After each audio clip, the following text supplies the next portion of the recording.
Alright, so today I'm going to be changing my upper and lower control arms because this is an 03 and they're getting the bushings are getting kind of soft and torn. I don't know if you can see any in particular, like right there, getting kind of cracked. I think this side right here is actually kind of torn right out. Or pushed out, whatever you want to call it.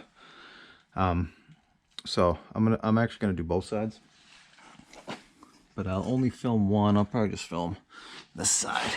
So first thing I did was I came down here and put a little paint mark on the adjuster bolt, and then I put this tension relieving clamp on. Let me see what that is. I think it was like 10 bucks, 20 bucks. You could probably do this without that as long as you take the tension off of the wheel. So you have to have the wheel all the way up off the ground, and you don't want the weight on it. And you could probably get that bolt out. I've done it before. You run the risk of galling the bolt is the problem because there's so much tension on it. So that's why you're supposed to use this this clamp here to relieve the tension off of that bolt, so that it won't gall and it won't seize in there and break. So that's what I did. I got that on. I had to heat it up to get it loose, but we're loose now. So I got that paint mark so it faces, I know it faces this way, and I took a depth micrometer and I just put it on the head of this bolt and then up to this threaded section right here. So I have the depth or the height that it needs to be sticking out of that, and then I know once it's facing this way and it's that depth, then that's where it needs to be. You can spray paint that if you want, and then you'll have a paint line to line it up with. I don't think it's super critical on exactly where that is, if it has to be exactly where it was, because I mean, I don't know if you're going to notice a 1/4 of an inch in the front or not. But anyway, so that's what I'm doing for this section here. So I'm going to loosen up this, and I'm going to take this out and take the tension off this, and we're going to remove the wheel, and we're going to start taking the stuff apart up there. So you might want to kind of go back and forth, put some penetrating lubricant on there. You don't want to force it because then it's going to jam the rust up in there. So I'm going to work at this. You can go back and forth too. I'm going to kind of keep it clear. So I'm going to get this out, and then we'll continue. Alright, so we're going to pull the wheel off first. So 22 millimeter.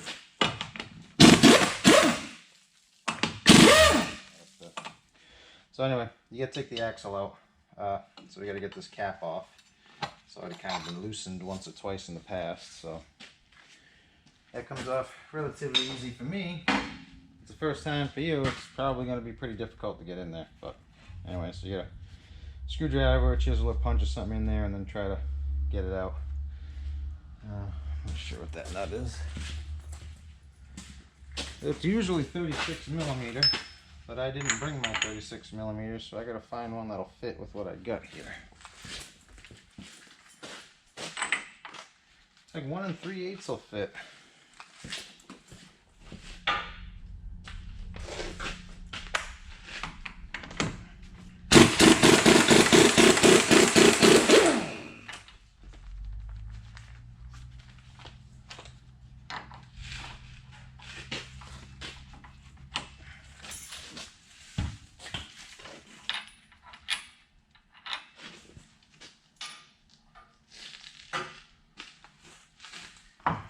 So my axle's loose. I've actually never had a problem with the Chevys actually seizing in there. I know some people do. I know you can have the problem with the Dodges and stuff, but like I said, I've never really had that problem with the Chevys seizing in there.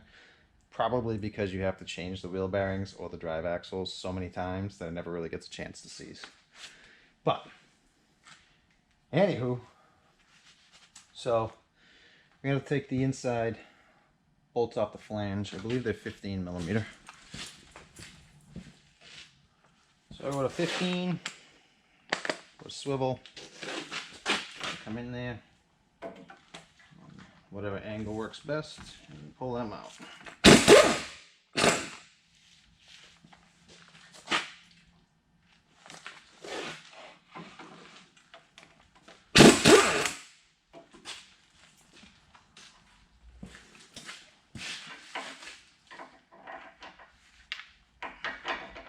Now this one's a 14.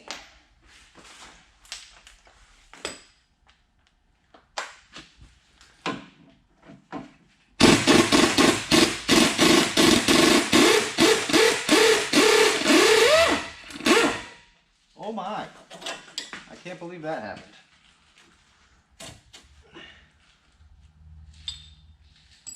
I got some new ones anyway, but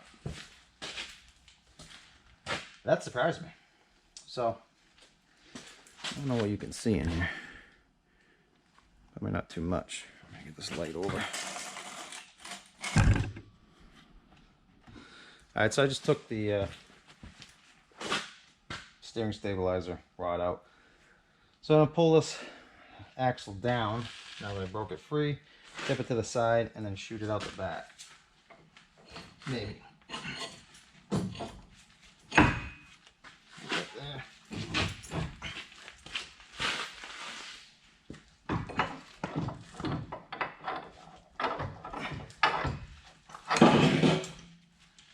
Yeah. That's done. So I'm going to take the tension off of this torsion bar with the clamp, because I've got that little keeper out of the way. And then once that's off, I'm going to probably unbolt these bolts here that are in the bushings and hope they come out. I probably should have tried to get them out first before I started anything in case they're seized in there, but as it is what it is. So I'm going to take the pressure off the torsion bar with that clamp.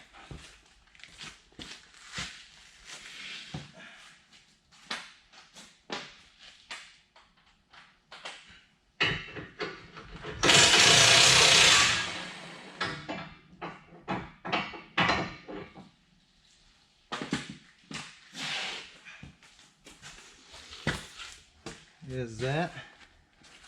Let's see what size bolts these are. Front's 18, rear's not. So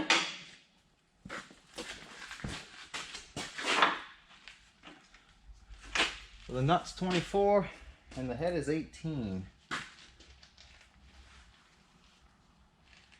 So, alright, zoom in a little bit.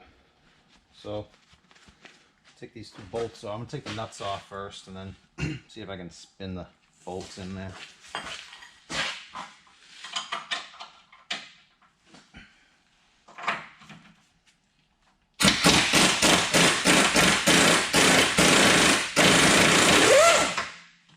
Yeah, so that's good.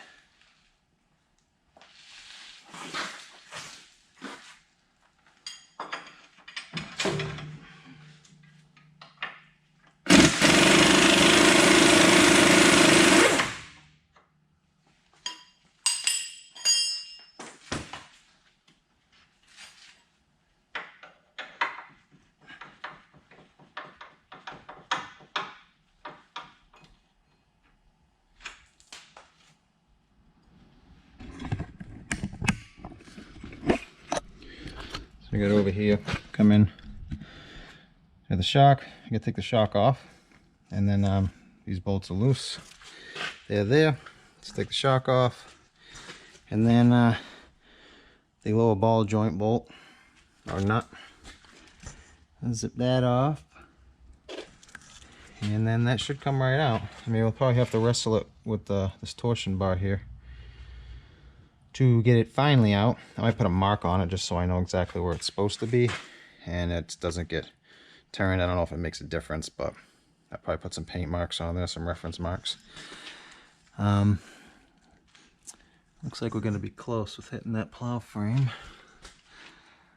Should come by the drive. See, I had a 99 Tahoe that I changed the lower bushings in, and you had to take the front carrier assembly out because that bolt in the back right there hit that flange and it would not come out. So you had to actually remove the carrier so you can get that bolt out so you can do the lower control arms. It was relatively upsetting. I thought, well, they're probably just saying that to make it easy, and I'll just cheat it by and squeak it through, and then nope, wasn't happening. And by then I had the wheel off and everything unhooked. And to get this nut off here was kind of a pain because there was nothing to hold it. It was just spinning, and I didn't have air tools at my house at the time, so it was definitely problematic. So keep that in mind. If you got an older one, you got to take that front carrier out so you can get the bolts out. So like I said, I'll put some reference marks on there to make sure it goes in where it's supposed to go. And yeah, I'm gonna get the shock out and these, and then it should come right out. Potentially. Let's see what this bottom is. Oh, I'm lucky. It's about a 24 too.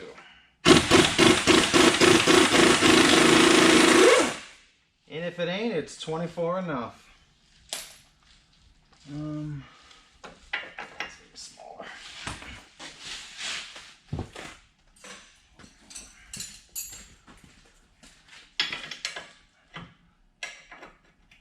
Alright, that's 21.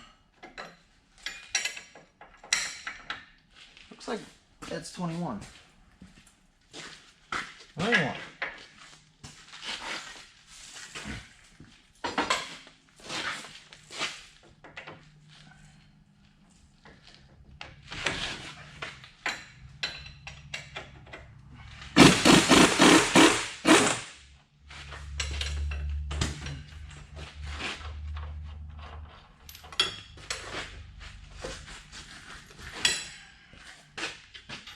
That one's gonna get stuck, I'm guessing.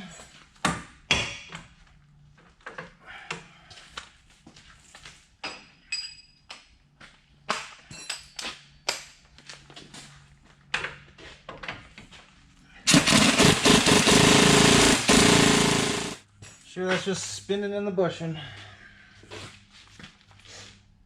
Well, awesome. Let's try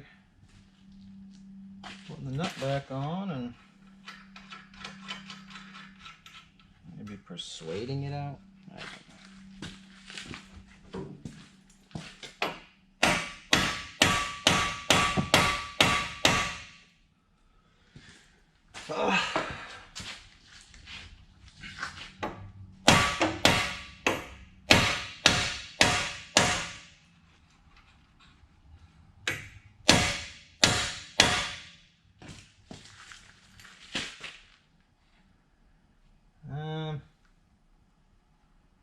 It seems to be doing something, but I don't think it's doing what I want it to do.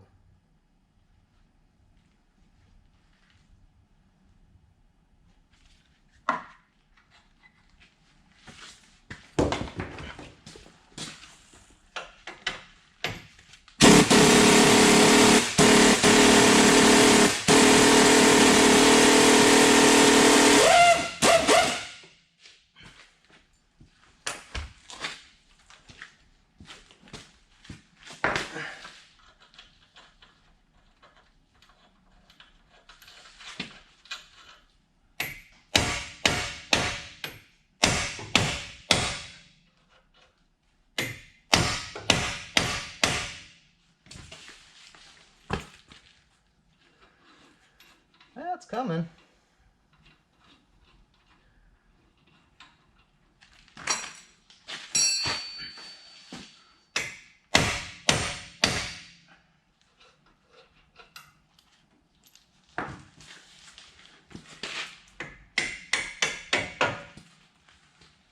Oh, good. Got it out.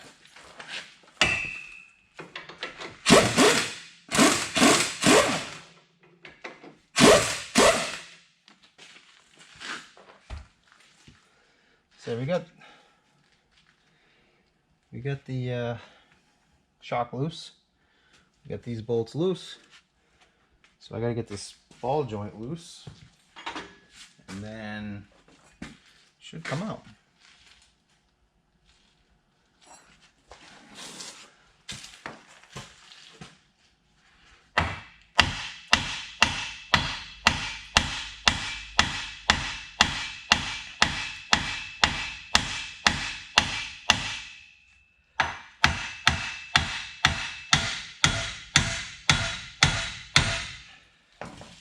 Alright. All joints loose.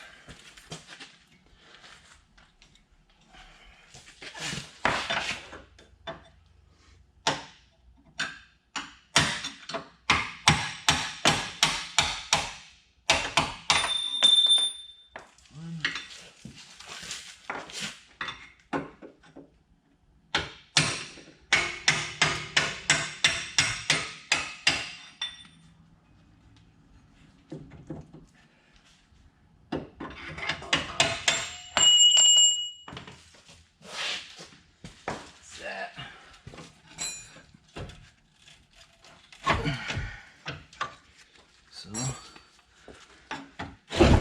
control arm out.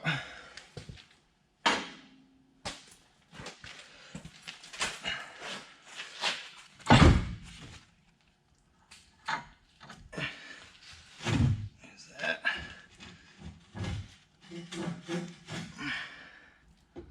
Just let that hang off that upper one because that one's getting changed too.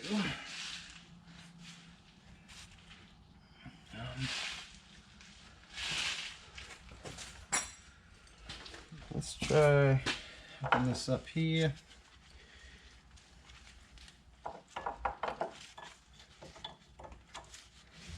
Down around to and yeah, it's a little better, right? Can you see? You see anything? Not really. You zoomed in so far. So let's back you up a little.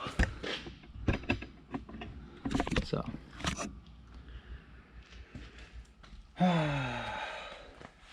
hold on. Yeah, that's a little bit better.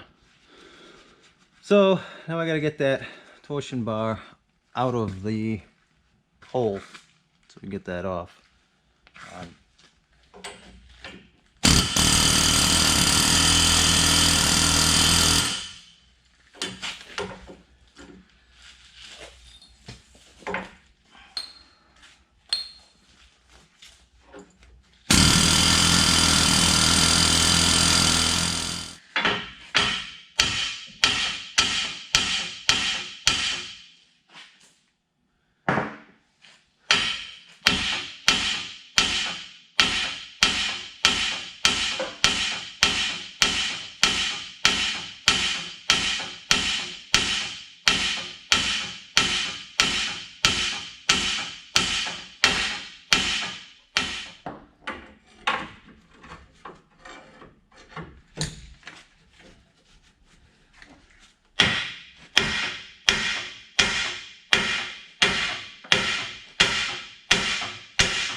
This would be easier to get it out with it out. Maybe.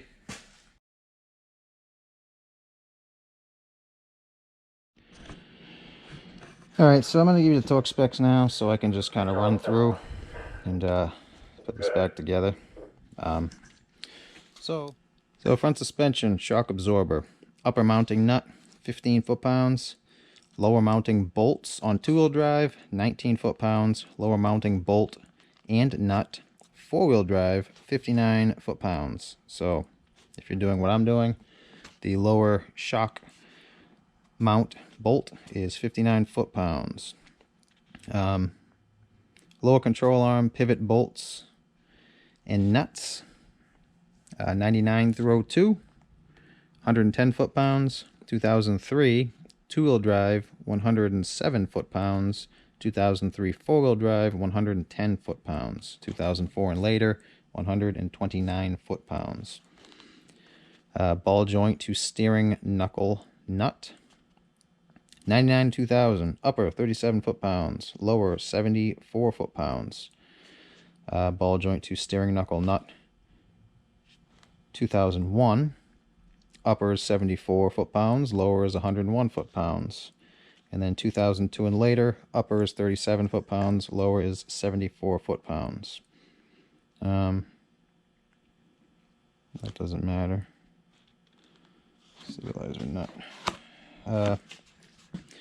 Bearing assembly, you're not doing that one.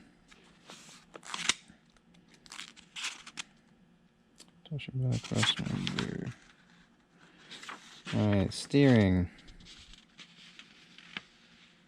No, it's not going to be steering. What's it going to be under? I'm trying to get you the nut torque on the bearing.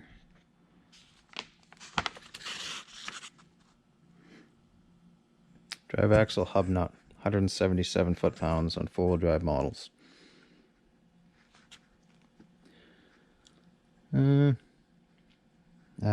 Inner joint to axle shaft flange bolts, 58 foot-pounds. So that's on the drive axle on the front. So 58 foot-pounds on the flange towards the carrier assembly, and then 177 on the nut. And that should be about it for this. I'll do the upper control arm in a separate video. So those are your torque specs. I'm going to just kind of throw this back together, and yeah, so I mean, it's pretty self-explanatory. The reverse is the installation is the reverse of the removal, but I'll put it on time-lapse, play a little music for you, and you can watch me put it back together if you want. So anyway, I'll end my jibber-jabber here, and oh, the lug nuts I think are 145 foot-pounds or 140 foot-pounds. You have to make sure on that. But anyway, so hope that can help somebody, and if you want to keep watching, awesome. If not, no big deal. Have a nice day.